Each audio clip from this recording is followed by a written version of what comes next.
voltando a mais uma aula sobre a história dos arcanos maiores do tarô. E vai ter um som meio chiado, talvez, no fundo, porque está excessivamente quente neste dia e eu, infelizmente, não tenho como diminuir esse ruído hoje aqui. Mas o que conecta o pessoal a vir a essas aulas são como que o tarô faz parte, né, de várias histórias que a gente conhece desde quando a gente nasce, cresce, né? Tá em várias artezinhas, por exemplo, esse solzinho dessa bloquinho de notas da minha companheira e amada. Ai, que bonitinho, um gatinho. Tem discos, né? Por exemplo, a capa de um álbum do disco da banda Queen, tem a Roda da Fortuna. Mas você vai vendo essas iconografias por aí. Enquanto isso, vamos dando continuidade à nossa aula. Hoje falando sobre algumas cartas polêmicas, como os amantes, também nomeados de enamorados, a carruagem ou o carro, a força e o eremita, que talvez tenha sido uma das cartas que mais recebeu nomes ao longo da história. Acho que não é ela, mas é por aí. Enfim, eu sou Michel, sou um psicólogo meio especialista, meio artista. Os enamorados ou os amantes. Outros nomes na história do tarô: l'amore, amoreux, l'amoureux, l'amoreux. Não sei pronunciar. Pronuncie você que sabe francês. Outras numerações: número 7 na lista mais antiga e 8 na ordem B. Na etimologia do latim vulgar, amorosos, advindo do latim e do occitano amor, occitano amor, passa a ser usado na França a partir do século XIII. Era um dos nomes dados ao deus Cupido. Nos períodos artísticos do Império Romano, era muito comum encontrar vasos e afrescos com ilustrações de casais apaixonados. E muitas das vezes o casal era acompanhado de uma terceira pessoa ou do deus Eros nessas artes. Anteriormente, era uma iluminura representando um casal abençoado pelo deus Amor. Nos de Marsella, passa a ser um rapaz indeciso sobre escolher entre duas mulheres. Um de Pródigo para mim. Pródigo dá um relato sobre a situação de estar no meio e de uma indecisão e para qual lado se dirigir. Sobre uma parábola que foi muito popular na Idade Média e no Renascimento, em especial nos tratados sobre educação, nos quais os estudantes eram exortados a escolher o bom caminho. Essa parábola muito conhecida, ela vem de uma iconografia, uma história contada por Xenofonte chamada Parábola de Pródigo. E em suas memórias a respeito de Sócrates, dizia: ao atingir a puberdade, idade concebida pela natureza para que o indivíduo possa escolher o rumo que deseja tomar, ou seja, portanto, a história se trata de um rapaz, uma moça, né? Mas no caso um rapaz. Dito que Hércules retirou-se na solidão, sentando, viu à sua frente dois caminhos, o da volúpia e o da virtude, e refletiu longamente sobre qual deles deveria percorrer. Eis que de repente a eles se unem, à esquerda e à direita, caído dos ares e mais alto do que os mortais, a virtude e sua inimiga, a volúpia, o vício e as éticas se aproximaram-se dele e puxaram-no pelas vestes, tentando atraí-lo, cada um ao seu lado.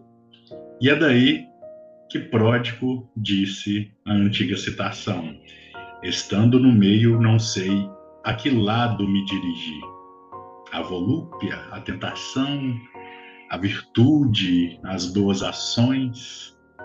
Qual é o deles, se eu tenho apenas essa vida?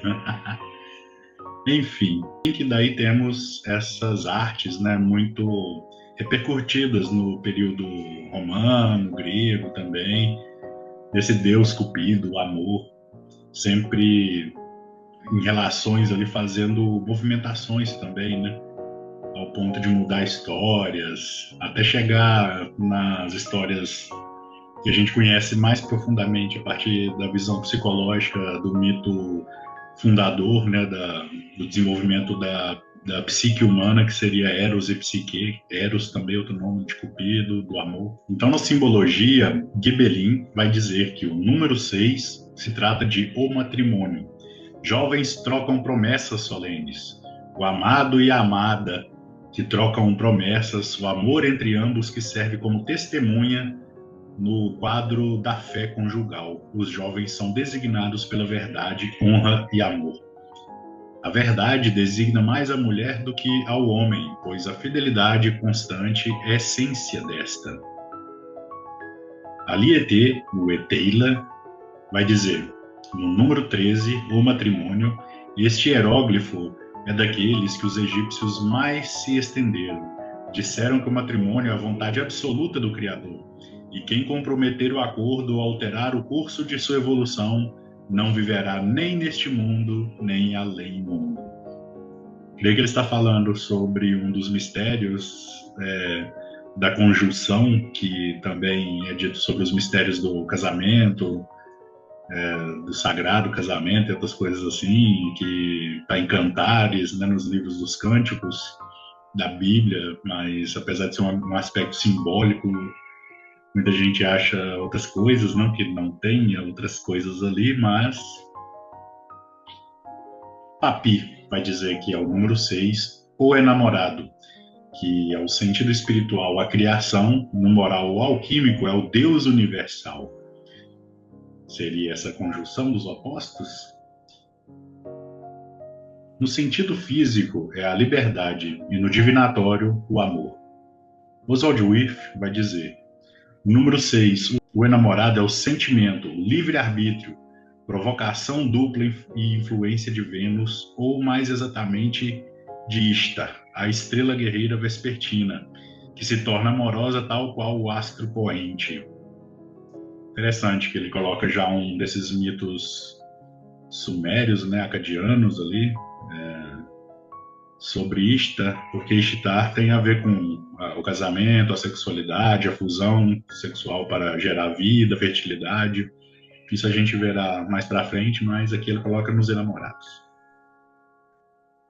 Para o bem, determinismo voluntário, escolha, votos, aspirações, desejos, exames probatórios, deliberações, responsabilidades, afeições e simpatias. Então, o Oswald Wirth já tem essa inauguração daquilo que os enamorados vão ser simplificado atualmente como as escolhas, as aspirações. Para o mal é a provocação, a dúvida, o irresoluto, tentação perigosa, riscos da sedução, má conduta, libertinagem, fraqueza, falta de esforço, de força e de vontade. Meio que o heroísmo, né? A falta de tentar fazer uma mudança. Paul Marteau. A lâmina 6, o enamorado, em seu sentido elementar, é a motivação do desejo que incita o homem a se unir com o princípio universal. Na harmonia ou no desequilíbrio, conforme ele se sacrifique por este, ou queira absorvê-lo em benefício próprio. No sentido concreto, a intervenção da polaridade sexual em todas as atividades que é convocada a se manifestar. Discernimento para conduzir sua vida. E no mental, o amor pelas belas formas nas artes práticas. No anímico é a devoção e sacrifícios. No físico são os desejos, amor e sacrifício patriótico, sentimento forte no plano físico e ideológico. União, matrimônio, em alguns casos, é a infidelidade ou uma escolha difícil a ser feita. E ela é invertida, causa desordem, cisão, rupturas e divórcios. A simbologia dos enamorados, no Rider-Waite-Smith e nas modernidades, traz em si a iconografia diferenciada das tradicionais. Retrata Adão e Eva no Jardim do Éden, reforçando sua correspondência ao signo de Gêmeos para essa época. Há também ali a árvore do conhecimento do bem e do mal, com a serpente ao seu redor, dando ênfase à irreversibilidade após as escolhas tomadas, tendendo ou ao amadurecimento ou para a infantilização dos adultos. Nessa época, inclusive, que eu acredito que não falei antes, a Ryder vai publicar o tarô pintado por Pamela e solicitado por Waite. A primeira publicação que se tem essa notícia é em 1909, ou seja, na época que Papi também estava divulgando os livros dele, né? Na adivinhação, ela é lida como indicação atrativa, né, para relacionamentos, amor e beleza, ou planos insatisfeitos também, fracassos, frustrações e rompimentos. Na magia pode ser usada para discernimento de caminhos a se escolher, atração da força divina para encaminhar para boas coisas. E este caminhante, esta força do caminhar, são os enamorados do novo tarô de Urano, o Nut. Na Kabbalah, é o 17º caminho, a letra Zain, que significa espada, talvez, que é uma força que conecta Binah a Tiferet, a essa força maior, restritiva, maternal, conduzindo o caminho que vai meio que dar ignição para a essência solar, né? Aquele eu maior ali, a vontade divina de se manifestar num Logos, num Christus, Tiferet. Então tem o processo de despertar, pois é Eros e Psique. No caminho cabalístico é chamado de inteligência ordenadora. É a integração do intelecto às emoções. É a condução dos propósitos e das escolhas a se fazer para se alcançar essa grande obra que são os propósitos da natureza humana interconectada com a glória da natureza. Caminho da retidão é o religare, fragmentações das almas que se tornam semelhantes ao sagrado. E aqui ele é numerado como o arcano 5, diferente do Hierofante. A carruagem, ou o carro mais conhecido atualmente. Tem umas iconografias interessantes. Esse daqui porta uns símbolos bacanas, principalmente neste pintado por Pamela Smith. Tem bastante coisa aqui. E se estiver curtindo aí as aulas, já deixa o joinha e comenta também. A carruagem ou carro. Outros nomes: Lucaro Triunfal, Carro Triunfal e o carro, Le Chariot. Outras numerações: foi o número 8 na lista mais antiga e número 10 na ordem A. Chariot é um termo que surge na França nos anos de 1268. Veio carrier, algo como carregar, transportar. No latim anterior se dizia carros, relativo aos veículos de 4 rodas tracionadas por cavalos. Porém, o vocábulo francês evoca mais uma charrete do que um carro de guerra, como são ilustrados nos tarôs. Os adeptos dos primeiros ensaios sobre tarô, provenientes de Cor de Gebelin, vinham nesta carta uma alusão ao rei Osíris em seu carro triunfal, embora no Egito não ter de fato figuras assim vistas de frente.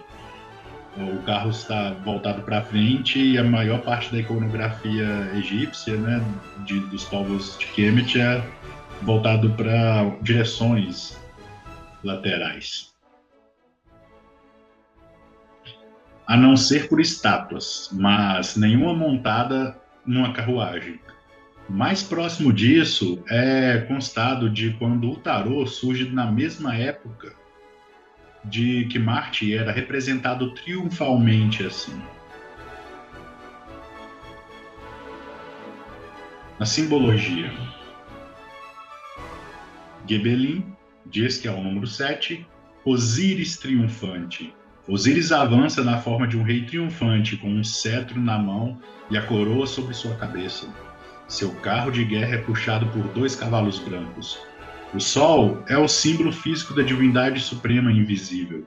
O Sol se perde no inverno e reaparece na primavera com um novo brilho, depois de vencer todos que guerreavam contra ele. Isso aí, né, mano? E Taylor, número 21, o carro, significa barulho, alteração, discordância, desordem. Os pequenos talvez digam que em uníssono, irritados com os carros, que não é agradável ser enlamaçado como cães e esmagados feito pulgas. Tem uma parte no livro que Isabelina Aldoni vai dizer que essa parte talvez o Alietê presenciou acidentes, né, com os novos carros que estavam ocorrendo ali, né, dessas charretes mais tracionadas por cavalos, ou ele era irritado com barulho devido aos pneus, a maioria já está sendo fabricado com ferro, então talvez ele era muito irritado e escreveu isso daí.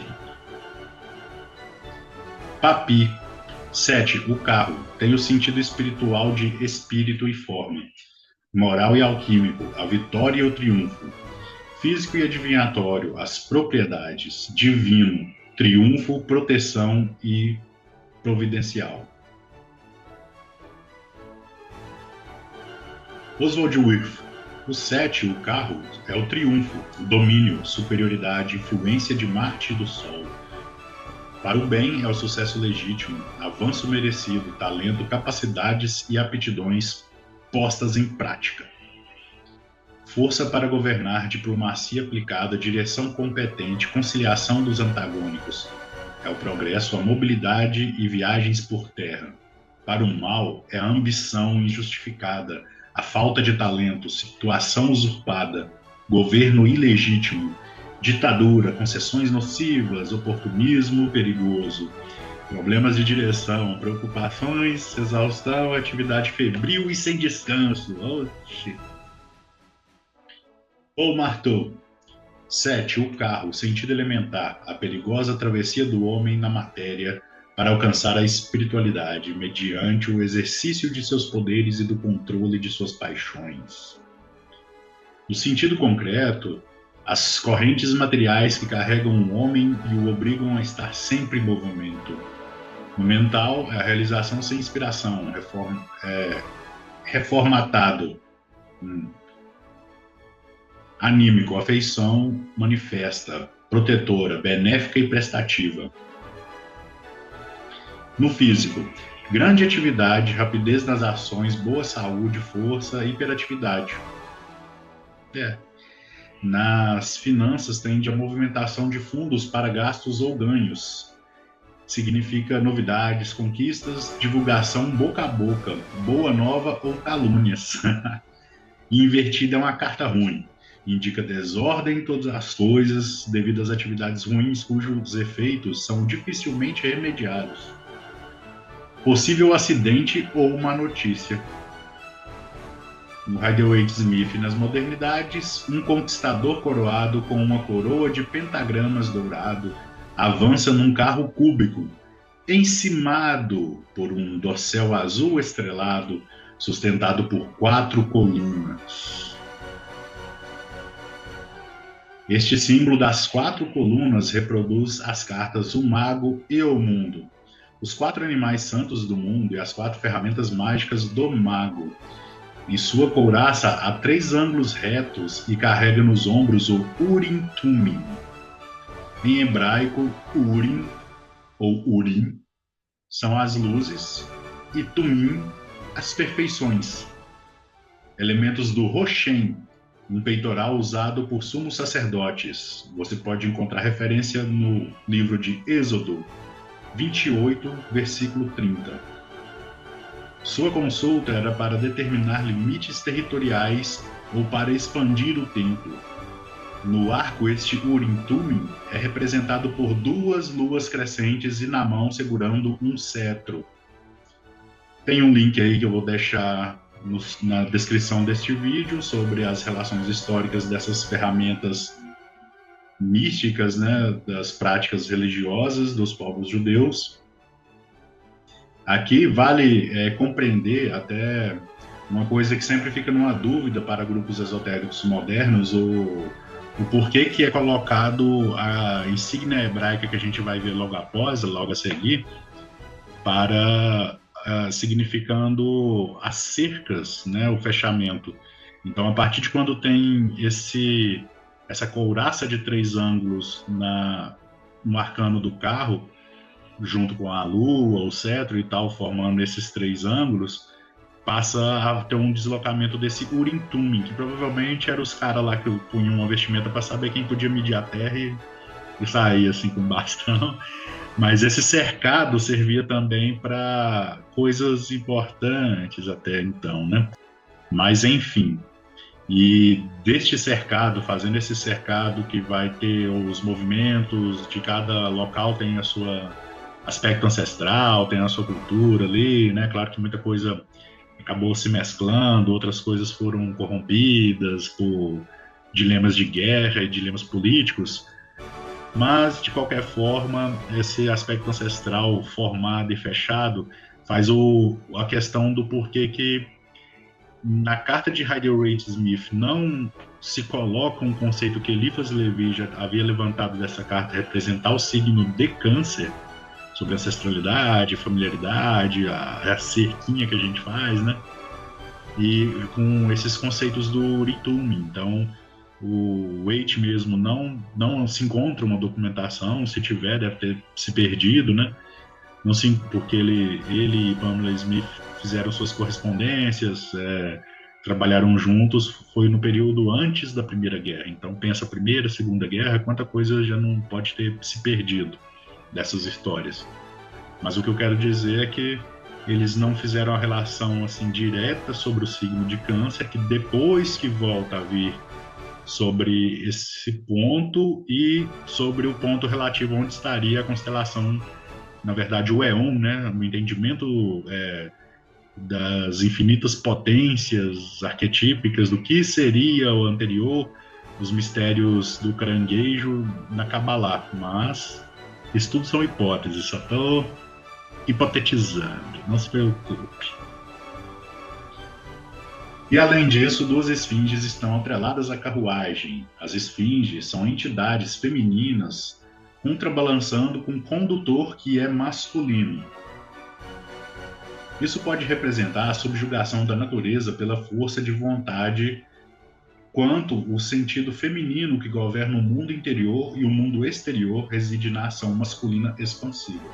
Na parte frontal da carruagem está um lingam indiano, com a esfera solar voadora egípcia acima. O globo alado representa o Yud-Re Vav-Re, que seria algo como o nome de Deus, que alguns traduzem como Yahvé, Javé, Jeová, né? Então faz, né? Na união de 2 princípios, que são os orientais e ocidentais, quanto aos princípios ativos e passivos destinados às 2 esfinges. O conquistador está na posição do Valve, a espada do nome de Deus. O Valve, esse Vav, que é o prego, né, que seria aquilo que eu mostrei anteriormente, né, na outra carta, do Hierofante, ele depois faz um movimento, aí fica parecendo realmente uma espadinha, assim, deve ser daí que vem essa nomenclatura. Mas a espada é Shin, não Vav. Embora em algumas coisas falam sobre a espada que vai descer flamejante, como raio flamejante, que abre os caminhos na Kabbalah para magia acontecer, e aí já são outras histórias. No uso mágico, pode ser usado para trazer auxílio aos momentos difíceis e o triunfo sobre os problemas. Também para acelerar sua vontade ou expandir seus domínios mágicos, como para proteger suas causas mentais, físicas, espirituais ou sociais. Então, a carruagem, o carro, como tem esse nome de carruagem, né, de algo que transporta, para se entender mais cabalisticamente falando, eu nomeei com um antigo nome da tradição judaica, que vai aparecer na Bíblia algumas vezes, por exemplo, em Ezequiel, sobre a Merkabah, que é uma carruagem espiritual, né, quando o espírito se desenvolve, tem essa compreensão ancestral junto com o carregar o triunfo das mensagens e tal. A Merkabah toma esse princípio oriental com o ocidental e guia essa carruagem espiritual para um devir, né, um futuro. E na Kabbalah, ela continua no 18º caminho, sendo a letra Het, que é esse cercadinho, ou aquele portal, né, que se passa para saber o que é território para trás, o que é território para frente, os póstigos e tudo mais. Está entre Binah Ageburah, sendo a restrição e o refinamento, né, a disciplina, e essa restrição para poder acumular o conhecimento e a sabedoria e saber dispersar isso democraticamente, digamos. Por isso é a ascensão espiritual. E nessa memória ancestral, o seu caminho é chamado de inteligência da casa, aos cancerianos aí. Guia dos caminhos severos, influência cultural e acausal, é aquela que forma a flor da vida. Evolução da consciência espiritual. Portador dos mistérios dos éons, conduz a sabedoria ao Logos, né? De Binah para Geburah refinar e o Logos compreender toda a sabedoria divina e poder se acender novamente e retornar à primeira luz. Então, vamos conhecer a força, que sempre é representada por uma figura feminina tirando esse de Visconde Força, que eu não sei, talvez seja um homem, uma mulher muito forte também, né? Mas enfim. Os outros nomes da força foi La Fortezza e La Force. Outras numerações, ela foi o número 9 na lista mais antigas das ordens A e B e número 11 na ordem C. Nome originalmente vindo do latim fortia ou fortis, que se traduz como forte. Uma das cartas com pouca variação ao longo dos séculos, incorporando uma virtude cardeal sobre si mesma, ao mundo e aos outros, e muitas vezes associada ao vigor físico, anteriormente. No Antigo Testamento Bíblico, é Sansão quem destrói as colunas dos templos dos filisteus e mata um leão. Em outras mitologias temos Gilgamesh e Hércules também realizando trabalhos semelhantes. Em um fragmento de cerâmica do século 7 a.C., em Troia, havia uma cena semelhante a uma pessoa abrindo a boca de um leão. Gebelin coloca que as virtudes cardeais nas cartas 8, 11, 12 e 13. Mas a número 11, a força, trata-se de uma mulher que domina um leão com facilidade e traz sobre sua cabeça um chapéu de palha. Valeu, Gebelin. Se tivesse falado, talvez ela seja um Mugiwara, né, do One Piece. Não pode duvidar. Eteila, número 11, a força. Esse hieróglifo chega até nós, vindo dos egípcios, passando pela mão dos gregos, dos árabes, dos primeiros povos ingleses, dos espanhóis, bem como dos romanos, dos alemães, etc. Significa sempre a força. Valeu, Eteila. Tamo junto. Papi, 11, a força, sentido espiritual, força divina, moral ou alquímica. Força moral. O sentido físico, força humana, divinatória, a força. Valeu, Papi, você também, irmão. Os caras. Oswald Wirth, 11, a força. É a virtude, a coragem, a força anímica, a influência de Júpiter e Marte. Para o bem, a energia moral, calma, intrepidez, mente que domina a matéria, inteligência que doma a brutalidade, sujeição das paixões e êxito industrial.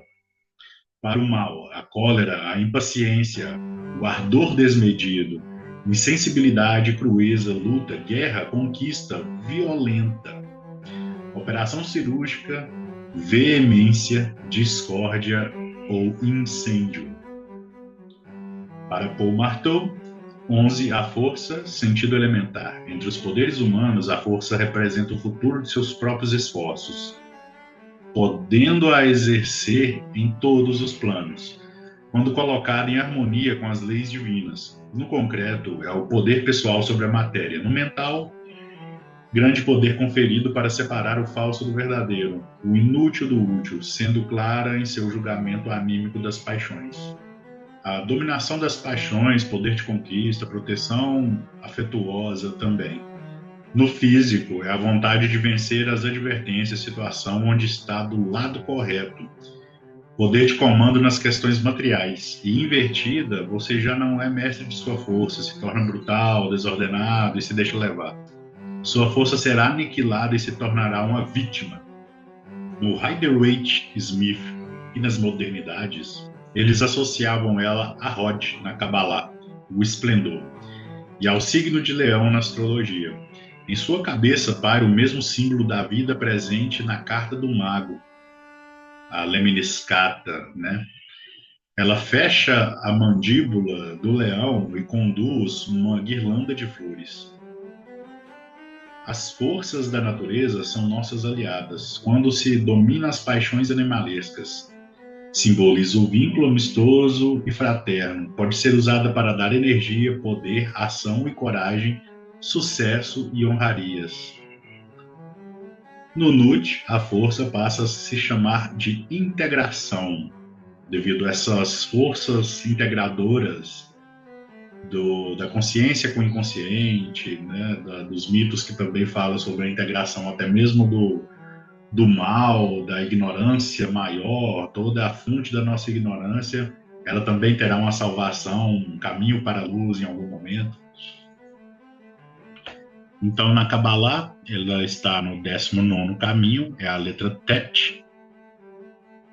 Ela está entre Hesed e Geburah, mas uma tradição mais moderna, mas ao mesmo tempo mais vincada à realidade de como que estão as disposições cabalísticas. E nesse local, entre Hesed e Geburah, ela significa a ordenação e o afeto. Também é a justa benevolência, pois o seu caminho se chama inteligência oculta. É o domínio dos instintos, o poder dinâmico e a prudência, com esforço. Integra as sombras com a consciência. Ela nasce da fonte da verdade, domando o mal com delicadeza e agilidade. Axé, essa aí, forcinha.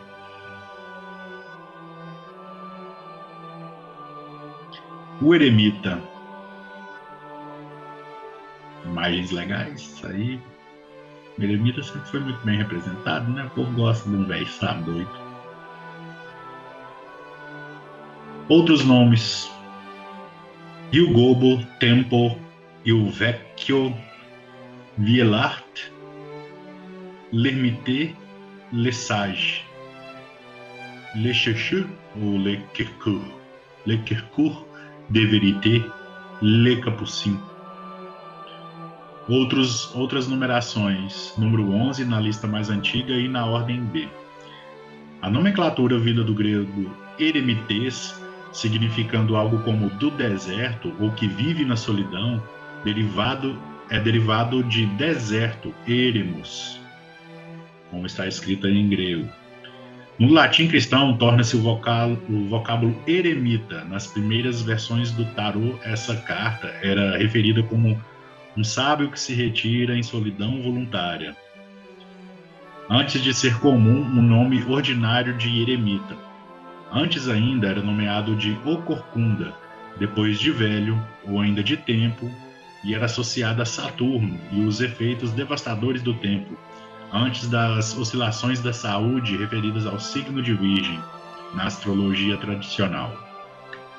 Na simbologia, em 1781, Cor de Gebelin vai dizer que o número 9 é o sábio que busca a verdade e a justiça. Representa um filósofo venerável em longo manto e um capuz nos ombros, caminhando encurvado sobre seu cajado e na mão esquerda segurando um lampião. De acordo com a pintura egípcia, passaram a imaginar Diógenes com seu lampião. Procura uma pessoa em plena luz do dia. Os fabricantes de cartas tornaram essa figura do sábio em um eremita. Acertaram, pois os filósofos preferem se retirar e não se adaptam às frivolidades do século. No Oriente, se tornar hermético é quase a mesma coisa. Nesse sentido, os eremitas egípcios não ficavam atrás dos indianos nem dos talapões de Sião. Eram ou são igualmente druidas. Talapões é um tipo de denominação antiga, né, desse século XVIII, talvez para trás, sobre monges que se dirigiam em algumas regiões ocidentais, mas muitos até denominavam eles como monges budistas. Então, assim, os talapões de Sião. Talvez por isso que nos Cavaleiros do Zodíaco tem um cavaleiro chamado Xion, né? Vai saber.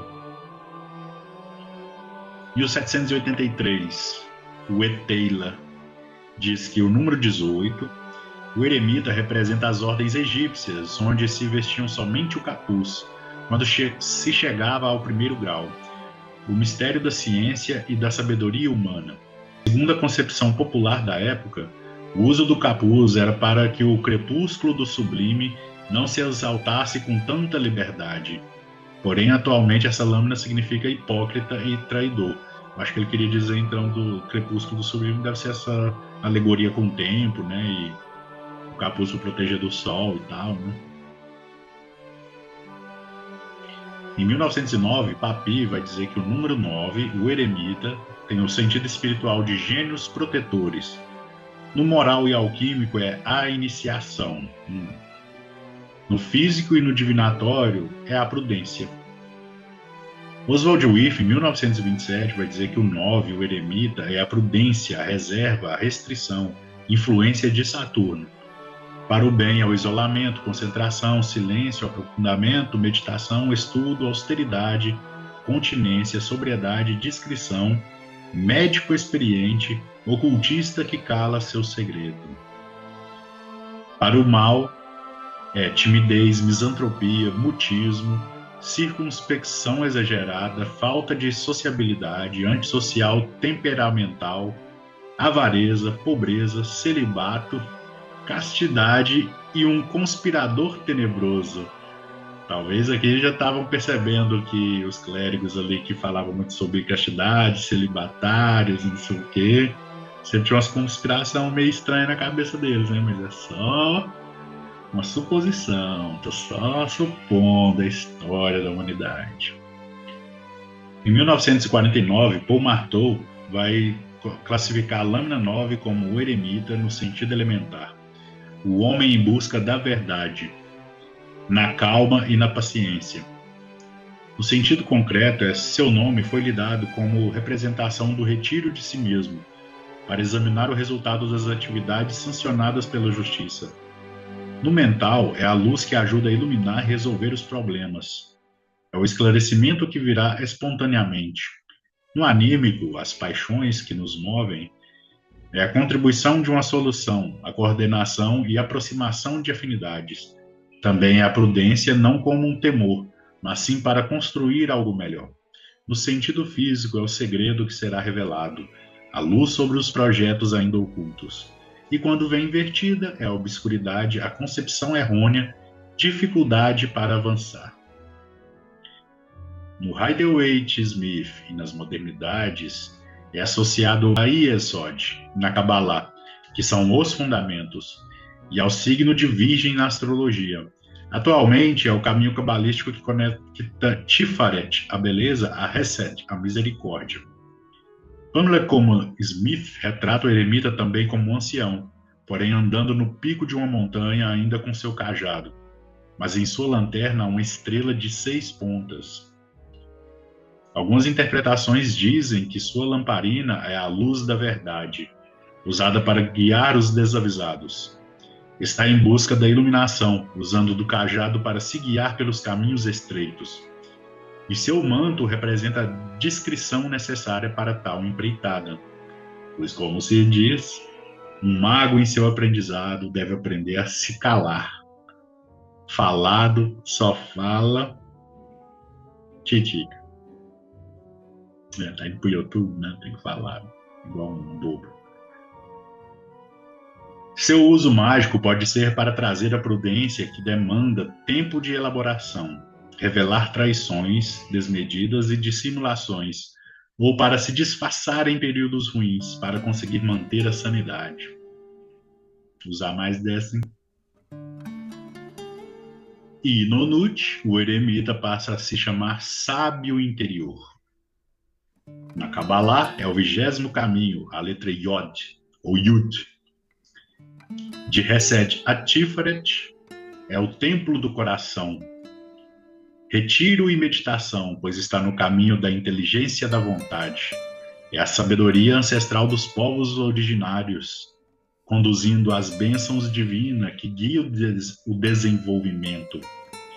É a imagem humilde da suprema luz. E é conhecedor da magia ancestral, da magia antiga. Sua busca é longa e vagarosa. É perceptivo e ativo ao mesmo tempo que está aprendendo sobre o que está conhecendo. E este é mais o final de uma aula. Espero que esteja gostando. Deixa o seu joinha, compartilhe essas coisas aí, para mais pessoas chegarem a esses breves conhecimentos gerais sobre tarô e sobre uma nova perspectiva de um tarô totalmente brasileiro. Muito obrigado.